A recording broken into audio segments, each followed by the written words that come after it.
Poetry is when an emotion has found thoughts and the thoughts have found the perfect words. We all love a good poem, right? And ഞാൻ കുറച്ച് ദിവസം മുന്നേ പറഞ്ഞിരുന്നു, this universe is actually a creation of lots of poems എന്നുള്ളത്. ഇന്ന് Night Lights is kind of special കാരണം ഇന്ന് ഞാൻ മാത്രമല്ല, we have an amazing guest here with us. So today I have a poet, a writer, an author, a speaker, in fact, a lover of words. Today in the studio of 360 Radio on Night Lights, we have Mujeeb Jaihoon. Hello, sir. Welcome to Night Lights. Thank you. Okay, so talking of poetry, because I know that you have published around 8 books now, and most of them are a compilation of poems, right? Right. So how was it? How did you begin this journey of poems? As with all poets and writers, I guess I started my writings during school and more so during the college. Okay. And I was very absorbed in the Rumi poetry, Iqbal poetry, and a couple of other mystic poets. Okay. That's what I'm inclined to and what I'm right about. So it came as a natural development, I guess, and we all reach where we are destined to reach. So I guess I just began the journey during my student days. Oh, that's really interesting. Now, every writer out there, they would obviously have a pen name. And some people, I've heard people say that some of their pen names are because they want to distinct themselves from the writer they are. So what's the story behind Jaihoon? The Jaihoon is actually a name of a river in the Central Asian countries, especially Turkmenistan and neighboring countries. I came across this, I ran across this word in a poem of Allama Iqbal, where he describes himself as the waters of Jaihoon, and he found his inspiration also in the greatest of the mystic poets, Jalaluddin Rumi. So being absorbed, being a great fan of Iqbal in those days, school days, college days, I thought, why not pick up this name and, take it along with my life. Wow. So, and this is now how I'm known, Mujeeb Jaihoon. Less of Mujeeb and there's more of Jaihoon. That's really interesting. Now, something else that I've noticed in your poetry is the, influence of a lot of Urdu words, a lot of Persian words. So, are you acquainted with these languages? And also, what is it that influences about, these words or these languages?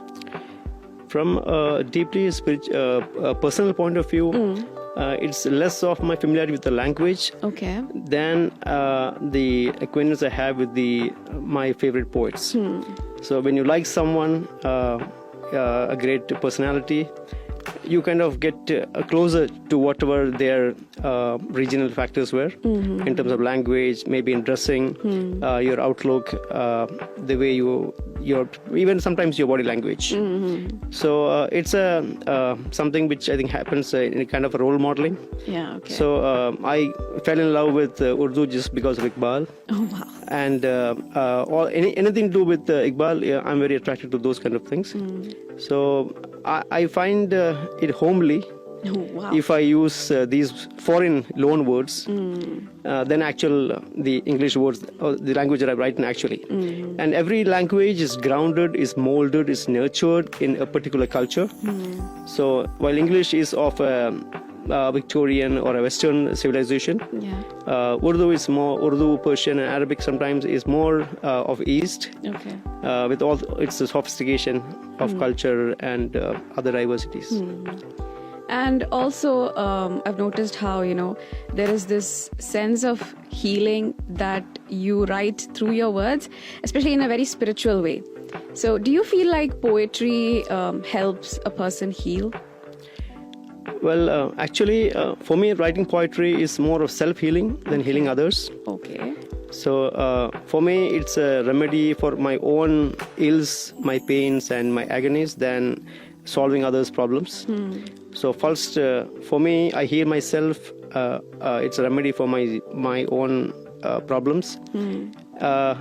Then others. Of course, I have readers who come back to me saying that it did heal them in some way or the other. But then for me, it's like me boiling myself in the pot of poetry. and I That's get intense. so after the pot also boils, and it kind of really beats, to break, and so does the poet who's burning inside that. Okay. But after the water cools down, it's a great healing experience. Wow. So the actual process of writing a poem could be really intense, right? Yes, very much. And I guess if you're not intense, you don't need a poetry. Poetry is not for the faint-hearted. Okay, so now we just got to know that you're going to be awarded the Guru Award that's recently been announced. So could you tell a little bit about that? Yeah, by the grace of God, I got nominated for the Sri Narayana Guru Shrestha Award 2022. Okay. This is by the Shivagiri Mud chapter of the UAE. Okay. And it's named, of course, after the greatest social reformer of Kerala. I guess he was less Keralite and more of a global citizen, because he fought against the social evils, untouchability, against the unity of humanity, for one God. And he's a person I think the world need to celebrate. And I'm very humble and equally honored that I got this award for my humble creative journey. That's really a great deal. Now, talking about your books, you've also written a novel, that is The Cool Breeze of Hind. And, as a reader who goes through it, there again you see a lot of, it's actually a travelogue, but then in a way it's very poetical also. So do you have, a tendency to use poetry in everything, like even if it's a prose or you're writing an article also, do you think it, eventually becomes another poem? Yeah, that's, I think, one of the strength and equally the weakness in my writings. Okay. Where even if I attempt to do prose, it comes out in a poetic sense. Okay. So people who love poetry, it's a great attractive deal for them. Yeah. It's a win-win for them. But those who are not in tune with the poetic metaphors and that mood, they'll find it a little difficult to understand and comprehend. Perhaps the fault and the merit lies in my own creative schooling. Okay. The people I'm associated with in terms of the spiritual association I have with my role models. Okay. But that book, of course, was a real journey, described in a very metaphorical sense. Yeah. With a very great and deep spiritual undertone to it. And it's actually a proclamation, a declaration of my love, of my patriotism for my country and for my native land. And I have very liberally used Malayalam and Urdu and other language words to describe the things, because sometimes you need a native word to explain that phenomenon. Yeah.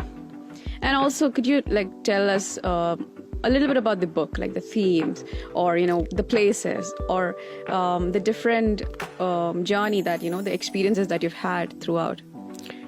As I said, there was an actual travel which I undertook during my vacation. Okay. And this was actually written pre-2000. So anyone who wants to know what Kerala was, especially the Malabar side was before 2000, I think this book would considerably help in that matter. It has history and present jumbled up. There is a non-linear narrative in the book. So there is a past of Kerala, and then there's a past of other, even pre-medieval period narration of events. A lot of Sufistic quotes are there, and of course my favorite poet, Mr. Iqbal, he figures up, he jumps in between. I bring his quotes and his philosophy left and right. But all in all, for me, it's like a spiritual travelogue to my own culture, to my own roots, my legacy, my own heritage. And it's more of a self-discovery than a historical, a fiction. Okay. Now, another book that is actually, very much celebrated and also has been translated in different language is Slogans of the Sage. So how has that experience been, and how has that journey been? Coming up with the book, compiling the quotes and everything. Yeah. One of my favorite leaders, I would say, but also same time, a great role model is Sayyid Muhammad Ali Shihab, the late South Indian, the Keralite statesman and the philanthropist. Yeah. So I was very fond of his perspectives and his personality. And this book is a collection of quotations. Okay. With illustrations and quite a few fancy look. Yeah. I think you can, maybe show the book also. So, you have it here. Yes. This is the slogans of the sage. Yeah. So as you can see, this is like a coffee table book with a square format. And there is illustrations inside it. Yeah. About his personality, about his life. Yeah. So this is been a very successful book in my journey. Okay. So this book has been translated into Malayalam and also, I guess, Italian language. Yes, the first translation was into Italian. Oh, okay. It was done by Dr. Sabrina Lay, the Rome-based philosopher and a great interfaith activist. Yeah. After that, it was translated into Malayalam, which was recently launched, and we are also planning to launch it in the Sharjah Book Fair. Okay. And now also there are 3 other translations which I would like to announce exclusively on the show. Yes. The next one is almost we have signed up with the publisher is the Tamil translation. Okay. Wow. Yeah, it's going to be published from Chennai, and the other 2 will be from Europe again. 2 other major languages of Europe are, one is the Italian. Sorry, one is the Spanish. Okay. And French. Wow. So it means there are so many readers for this particular book. Yeah, the Italian book was very successful. It was well received in Europe. Okay. And especially it was rendered into Italian by Dr. Sabrina Lay, who is a very renowned and active voice in the European intellectual circle. Yeah. So I guess the Spanish and French translations would do a similar service, I hope. And both of them are very actively translated and revised by the native speakers of those languages. Okay. Right. So, inshallah, let's see. For the next year, probably we could have these 2 translations out. Hopefully, it'll be a success. I pray and I hope that becomes a huge success. Thank you. And be well received and read also. And talking of exclusives, we also have another exclusive here on today's show. And it's actually my honor, I would say. So you have an upcoming poetry anthology that is to be released. But here today in the studios of 360 Radio, we will be officially, releasing the cover of the book. So, you know what? Please do the honors. Right. So, before I announce the name and the cover of the book, many of my friends, my well-wishers, my critics have been asking, hey, why not any other writings after the slogans? Because they seem to see, observe only the translations and other, the launch events of books related to these slogans. So I was even contemplating another poetry compilation. Okay. And this compilation is especially to do with the plight and the sufferings and the oppression that the minorities are facing in several countries, especially in India. Okay. So this is about the oppression and the sorry plight of certain communities who are facing very difficult situations. There's also poems about war and conflict, about women's rights, etc., and other humanitarian conflicts around the world. I see, okay.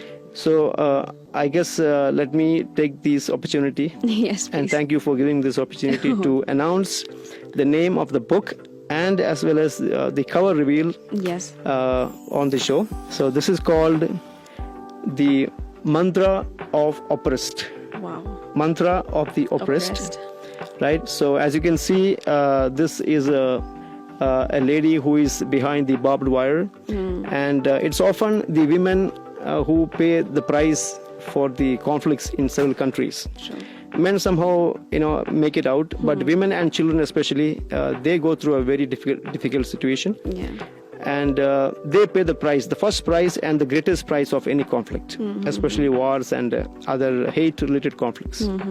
So this cover is was conceived and executed by Shabna Sumaya. She's a Calicut-based artist. Okay. And she's especially good at this surreal kind of imaginative artworks. Oh, that's interesting. Right, I yeah. mean, there's so much of depth, in the painting itself. Right. So she, being a lady and also very closely associated with the sometimes the activism of the oppressed people, she has been able to conceive the pain of what the poet meant or the poet had in mind. And she has literally taken up the entire pain of all the poems inside the book and come up with this graphic where a lady is in a prayer mode, because most of the time a lady can only pray. She cannot get out and fight like a man. But she's holding a rosary and then she's behind the barbed wire, and the very expression on the face, it will convince the reader,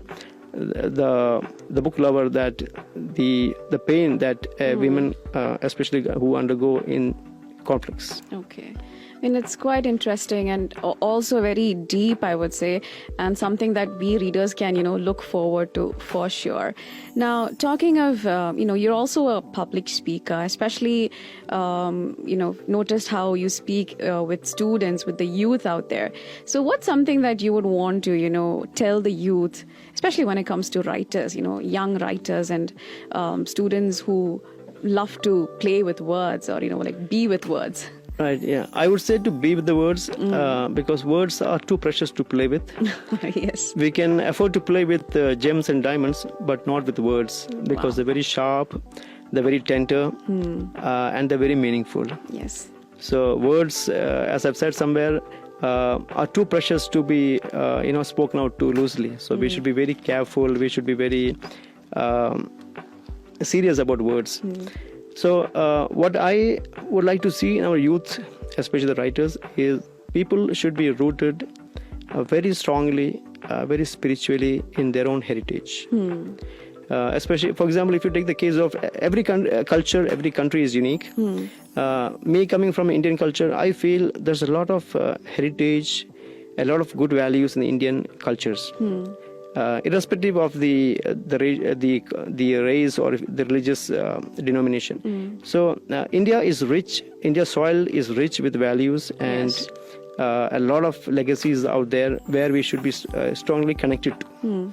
Globalization sounds very sweet, very beautiful, and it's very practical, but we should not lose sight of our own roots and heritage. Globalization is it's a vast ocean.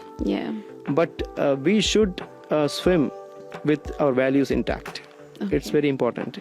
So writers, whether we are writing in English or any other language, we have to have our values from our own culture.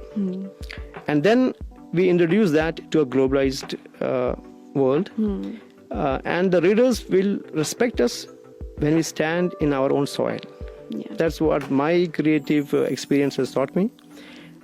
This is not a politically correct statement, but it's from my own personal experience. Okay. I mean, that's true, I mean, at the end, we cannot forget our roots, because whatever we are evolving or however we are evolving, there's a part of that our roots, that our tradition, that our culture plays in.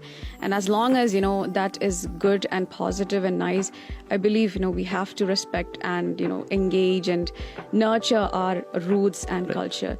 So this is, really a good time, these past few minutes with you, having this conversation, and I'm sure we have a few takeaways, how we have to be rooted to our culture, and at the same time that we shouldn't be playing with words because they are sharp, but at the same time they are pretty tender too, and also very meaningful. So yes, that truly is a takeaway that I am taking tonight.